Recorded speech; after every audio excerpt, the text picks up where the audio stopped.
Đàm Tùng Vận với diện mạo mới, áo khoác da thật xinh đẹp và phong cách thật sự trên đời này có những người sở hữu siêu năng lực chữa lành, bẩm sinh. Cô ấy luôn có thể xua tan căng thẳng của bạn chỉ bằng một nụ cười đơn giản khi bạn đang vội vã, khiến bạn cảm thấy bình tĩnh và thoải mái. Đàm Tùng Vận cũng vậy, vào ngày phỏng vấn, chúng tôi vội vã vào phòng phỏng vấn vì tắc đường. Cô ấy mỉm cười và nói, ngồi cạnh tôi nhé, chúng ta ngồi gần nhau hơn để trò chuyện. Giọng điệu của cô ấy không hề lịch sự mà giống như những người bạn lâu ngày không gặp đang háo hức chia sẻ những tin tức mới nhất. Khoảng cách do sự vội vã tạo ra lập tức biến mất. Khi được hỏi cô ấy muốn trở thành người như thế nào, Đàm Tùng Vận trả lời, tôi không muốn chiều theo ý kiến của người khác hay sống theo kỳ vọng của họ. Điều tôi muốn làm là trở thành phiên bản tốt nhất của chính mình.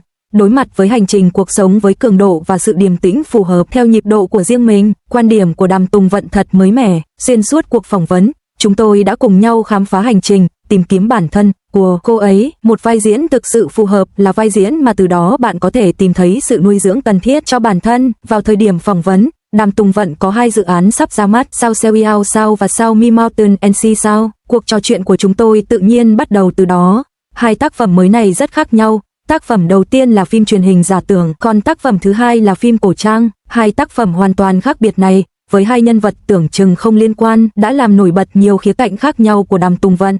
Trong Sao Sell Out Sao, Đàm Tùng Vận đóng 2 vai, Xiao Yao và Ninh An. Nhưng theo quan điểm của cô, các nhân vật mà cô thể hiện không chỉ là 2, mà là nhiều người. Chính xác hơn, các nhân vật Xiao Yao và Ninh An không độc lập, họ gắn bó chặt chẽ với nhau, khiến họ không thể tách rời trong suốt quá trình diễn xuất. Trong bộ phim này, tôi sẽ trở về quá khứ với những ký ức hiện tại của mình, những sự kiện tôi đã trải qua. Mối quan hệ nhân quả giữa các nhân vật sẽ ảnh hưởng đến những lựa chọn hiện tại của tôi, đồng thời đòi hỏi tôi phải cân nhắc làm thế nào để đối mặt với hậu quả. Chiều sâu vào khoảng thời gian này thử thách rất nhiều khả năng nắm bắt nhân vật của tôi, giống như việc đưa ra lựa chọn từ một góc nhìn đã biết, phức tạp hơn nhiều so với việc thể hiện một nhân vật ngây thơ. Những nhân vật phức tạp như vậy đặt ra một thách thức lớn đối với Đàm Tùng Vận, nhưng cũng là một trải nghiệm rất đáng giá. Xiao Yao luôn luôn phù hợp và Ninh An trong sáng, thuần khiết đều khiến cô ấy muốn tìm hiểu thêm, và cô ấy thậm chí còn hy vọng được tiếp tục trải nghiệm tương lai của họ từ góc nhìn hiện tại của mình. Đó chắc chắn sẽ là điều đáng mong chờ. Áo khoác da màu nâu sẫm, áo sơ mi xanh lá cây, cà vạt sọc nâu, tất cả đều của Amiri, giày cao gót đen của Stella McCartney. Trong phim Sao Me Mountain and Sea Sao, Đàm Tùng Vận vào vai Phang Oan Chư, một người phụ nữ dũng cảm thuộc thế hệ những năm 70, sinh ra trong một gia đình trọng nam khinh nữ. Sau này cô được nhận nuôi ở thị trấn nhỏ nơi cô sinh sống. Cô lẽ ra có thể sống một cuộc đời vô tư như một tiểu công chúa, nhưng một loạt biến cố bất ngờ đã buộc cô phải rời trường và đến Thâm Quyến. Bắt đầu từ công việc phục vụ nhà ăn, cô đã vượt qua vô số trở ngại và cuối cùng trở thành người sáng lập một công ty niêm yết. Mẹ của Phang Oan Chư từng nói với cô rằng con người có 3 số phận: định mệnh, vận mệnh và tu dưỡng. Định mệnh do cha mẹ ban tặng, trong khi vận mệnh và tu dưỡng phải do chính mình tạo ra. Chủ đề này thực sự đáng để chúng ta suy ngẫm ngày nay. Trong khi không ngừng tìm hiểu về gia đình gốc gác của mình, chúng ta cũng nên nghĩ về cách thoát khỏi những ràng buộc của cái gọi là định mệnh và sống cuộc đời mà mình mong muốn. Theo hiểu biết của Đàm Tùng Vận, một vai diễn thực sự phù hợp là vai diễn cho phép bạn được bồi dưỡng từ đó và đồng thời nuôi dưỡng nhân vật. Trong 2 tác phẩm này, vẻ đẹp, lòng tốt và sự kiên trì của Tiểu Giao cùng với sự dũng cảm của Phương Vạn Trị là những động lực không thể thiếu trên con đường tiến lên phía trước của cô. Tôi cho phép bản thân mình có một số cảm xúc tiêu cực. Khi mệt mỏi, tại sao tôi không thể than phiền một chút? Tại sao tôi không thể trút bầu tâm sự một chút? Cốt lõi của việc trở thành phiên bản tốt nhất của chính mình nằm ở sức mạnh và sự ổn định nội tâm. Tôi từng là người phải chịu đựng những xung đột nội tâm nghiêm trọng. Có thời điểm, Đàm Tùng Vận tin rằng sự nhẫn nại và thỏa hiệp là dấu hiệu của sự trưởng thành. Vì vậy, tôi thường giữ nhiều cảm xúc trong lòng, không muốn bộc lộ chúng, thường rơi vào trạng thái tự nghi ngờ. Áo khoác cardigan họa tiết, áo thun patchwork đỏ trắng, quần nỉ dệt kim, giày thể thao màu sáng đều của Li Ninh. Khi kinh nghiệm ngày càng nhiều, cô dần nhận ra rằng việc đắm mình vào công việc đã tiêu hao rất nhiều năng lượng, không còn chỗ cho việc tự phê bình thêm nữa. Vì vậy, tại sao tôi không thể than phiền một chút? Tại sao tôi không thể trút bầu tâm sự một chút? Việc than phiền một cách hợp lý cũng là một cách để giải tỏa cảm xúc, cho phép không khí bên trong được lưu thông suôn sẻ. Nhưng Đàm Tùng vẫn biết rằng ngay cả việc than phiền cũng cần có giới hạn, đảm bảo rằng việc bày tỏ luôn dựa trên nguyên tắc không làm tổn thương người khác, đó mới là thái độ đúng mực hơn. Cô bé nghịch ngợm ngày nào đã lớn, nhưng tình cảm gia đình không thể thay thế vẫn còn mãi trong trái tim cô. Gần đây, Đàm Tùng Vận đã tham gia ghi hình chương trình tạp kỹ văn hóa du lịch của CCTV. Yêu thành phố này được quay tại quê hương cô Lưu Châu, Tứ Xuyên. Nhân cơ hội này, chúng tôi đã trò chuyện về tuổi thơ của cô. Cô nói rằng cô là một đứa trẻ ngoan ngoãn trong mắt mọi người, nhưng cô cũng có những khoảnh khắc nghịch ngợm. Khoảng tuổi học mẫu giáo, ngay khi kỳ nghỉ hè bắt đầu, cô thường mặc áo ba lỗ và quần sót rồi cùng anh trai đến khu trò chơi điện tử. Cô nhớ rằng trò chơi phổ biến nhất lúc đó là con trơ. Trong khu trò chơi điện tử, những đứa trẻ lớn hơn chơi trò đó, và cô quan sát với sự thích thú. Có lần, khi đang mải mê xem gì đó, cô bé quay lại và bắt gặp ánh mắt của bố khi ông đến, bắt cô. Cô bé vô cùng lo lắng và nhanh chóng chỉ vào anh trai đang chơi gần đó, nói anh trai con cũng ở đây. Đúng như dự đoán, Tiểu Tống Vân bị bố kéo về nhà và bị mắng một trận ra trò.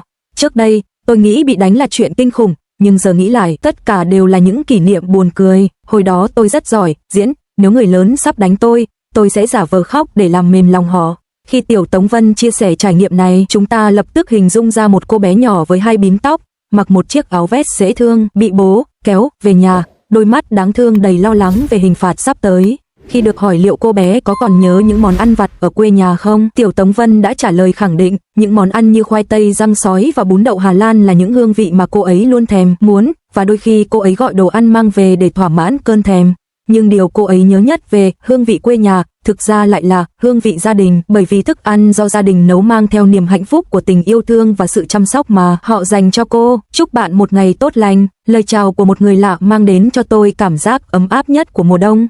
Trong phần cuối của cuộc phỏng vấn, chúng tôi đã thiết lập một hoạt động tương tác, một người, 2 vai trò. Đàm Tùng Vận tự phỏng vấn mình với tư cách là một phóng viên, đầu tiên đặt câu hỏi, sau đó quay trở lại góc nhìn của chính mình để đưa ra câu trả lời.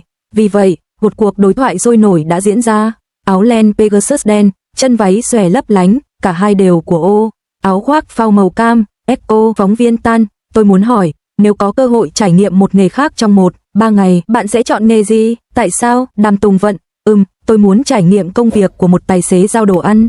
Tôi từng thấy một tài xế giao đồ ăn trên mạng xã hội, anh ấy rất hòa đồng, chủ động trò chuyện với trẻ em trên đường, giúp người đi bộ đẩy xe 3 bánh và luôn tìm cách vui vẻ, thoải mái để đối phó với công việc vất vả. Anh ấy vô cùng tích cực và lạc quan, điều mà tôi rất ngưỡng mộ. Tôi muốn trải nghiệm kiểu trên đường đó và cũng muốn cảm nhận toàn bộ quá trình nhận đơn hàng và giao đồ ăn, chẳng hạn như nỗi lo lắng khi không có ai mở cổng khu dân cư hoặc không nghe điện thoại, và để đồng cảm với hoàn cảnh của họ. Những câu hỏi của phóng viên Tan khá thú vị, và câu trả lời của Đàm Tùng Vận thì chân thành, sinh động và tinh tế. Trong cuộc sống hàng ngày, Đàm Tùng Vận quả thực đã nhiều lần cảm động trước những người giao hàng. Đôi khi, vì dậy sớm nên cô ấy đặt bữa sáng trước, và người giao hàng khi giao đến tận cửa sẽ chúc cô ấy chúc một ngày tốt lành. Theo quan điểm của Đàm Tùng Vận, đó chính là lòng tốt trong cuộc sống. Ai cũng bận rộn kiếm sống, và một lời chúc đơn giản, chúc bạn sống vui vẻ, là lời chúc thích hợp và ấm áp nhất dành cho nhau. Trong năm 2025 sắp kết thúc, Đàm Tùng Vận đã đạt được nhiều thành tựu. Trong công việc, cô đã có được vai diễn trong Mơ Su Lan Xiang, trong Lan Xiang Rugu. Trong cuộc sống cá nhân, gia đình và bạn bè đều ở bên cạnh cô một cách bình yên. Nói đến đây, cô ấy mỉm cười, một nụ cười tràn đầy hạnh phúc và mãn nguyện, làm ấm lòng tất cả mọi người có mặt. Vậy, kế hoạch của bạn cho năm 2026 là gì? Bạn sẽ đối mặt với thử thách mới nào không? Chúng tôi hỏi John. Đối mặt với câu hỏi này, Đàm Tùng Vận không ngay lập tức đưa ra một câu trả lời chuẩn mực, như tiếp tục trau dồi công việc và hoàn thiện kỹ năng diễn xuất. Thay vào đó, sau một hồi suy nghĩ, cô ấy thành thật trả lời, gần đây tôi đã suy nghĩ về câu hỏi này, nhưng vẫn chưa có câu trả lời rõ ràng. Có lẽ tôi cần thêm thời gian để suy ngẫm trước khi có thể đưa ra câu trả lời chân thành nhất. Sau cuộc phỏng vấn, buổi chụp ảnh bìa của Đàm Tùng Vận chính thức bắt đầu. Quan sát thái độ hợp tác cao độ của cô ấy, liên tục điều chỉnh tư thế theo hướng dẫn của nhiếp ảnh gia. Chúng ta nhớ lại những gì cô ấy đã nói trong cuộc phỏng vấn. Thay vì cố gắng trở thành phiên bản tốt nhất của chính mình trong mắt người khác, giờ đây tôi thích trở thành phiên bản tốt nhất của chính mình trong mắt bản thân. Đối mặt với hành trình cuộc sống với cường độ phù hợp, trạng thái ổn định và nhịp điệu riêng của mình, quả thực, so với sự hoàn hảo trong mắt thế giới, điều tốt nhất trong trái tim mỗi người mới là cách hiểu cuộc sống phù hợp nhất. Đó là kỳ vọng tối thượng của một người đối với bản thân, và là sự thể hiện chân thành nhất về trạng thái sống của họ. Tạp chí thời trang, lựa chọn của Đàm Tùng Vận, Loa Duomondi, tác phẩm nghệ thuật trang trí nhà cửa dành cho giới thượng lưu thành thị. Gần đây, bộ ảnh bìa của Đàm Tùng Vận cho tạp chí Sao thời trang Sao đã gây sốt, hoàn toàn thay đổi hình ảnh ngọt ngào thường thấy của cô. Diện áo khoác ra ngoài áo sơ mi và cà vạt kiểu preppy, kết hợp với quần tây thanh lịch, màu tóc mới và ánh mắt lạnh lùng, cô ấy hoàn toàn hóa thân thành nữ hoàng, sang trọng và quyến rũ. Sự ngọt ngào từng là đặc điểm nổi bật của cô, dù cô chưa bao giờ tự giới hạn bản thân, nhưng ngoại hình của cô luôn gắn liền với hình tượng này. Tuy nhiên, bìa tạp chí Sao Thời Trang Sao tháng 12 này cho thấy sự khám phá không ngừng và sự đột phá của cô trong việc chuyển đổi giữa các vai diễn, từ cô gái ngọt ngào đến nữ hoàng. Sự chuyển mình mượt mà trong vai diễn được hỗ trợ bởi kỹ năng diễn xuất vững chắc và khí chất ngày càng trưởng thành. Đây không chỉ là sự thay đổi về phong cách mà còn là sự xuất hiện và thể hiện sức mạnh nội tại của một nữ diễn viên. Cô đã chứng minh bằng hành động của mình rằng con đường thành công của một nữ diễn viên rộng lớn hơn nhiều so với tưởng tượng. Bộ ảnh này được lên kế hoạch tỉ mỉ, từ trang phục đến tạo kiểu, từ chiếc áo khoác da cá tính và tinh tế đến chiếc váy ngắn màu đen gợi cảm cùng tất lưới. Cô nàng đã thể hiện nhiều nhân vật trưởng thành và quyến rũ. Bên cạnh sự lột xác đầy mới mẻ của Đàm Tùng Vận qua nhiều phong cách khác nhau, món đồ hình khối đặt cạnh cô trong ảnh bìa cũng đã tạo nên xu hướng tìm kiếm sản phẩm tương tự. Chiếc loa Bluetooth DUOMONDI của thương hiệu nội thất cao cấp đến từ Ý. Tại sao chiếc loa Bluetooth DUOMONDI lại thu hút sự tò mò của công chúng và tạo ra làn sóng tìm kiếm sản phẩm tương tự? Thành công của chiếc loa DUOMONDI trong buổi chụp ảnh bìa của Đàm Tùng Vận thu hút sự chú ý của công chúng và tạo nên xu hướng tìm kiếm sản phẩm tương tự không phải là ngẫu nhiên, đó là kết quả của sự kết hợp giữa thiết kế độc đáo, sự chứng thực của người nổi tiếng và triết lý sản phẩm đáp ứng chính xác nhu cầu của người tiêu dùng hiện đại. Một câu hỏi đáng suy ngẫm, bạn đã bao giờ cảm thấy như thế này chưa? Bạn muốn mua một chiếc loa tốt, nhưng sau khi xem xét, hoặc thiết kế quá nam tính, hoặc âm thanh mạnh mẽ nhưng lại khiến bạn đau đầu sau khi nghe một lúc. Loa Domani mang đến một câu trả lời khác biệt, một khối lập phương tối giản, lơ lửng, hoàn toàn thoát khỏi khuôn mẫu, hộp đen, hấp dẫn cả về âm thanh lẫn tính thẩm mỹ.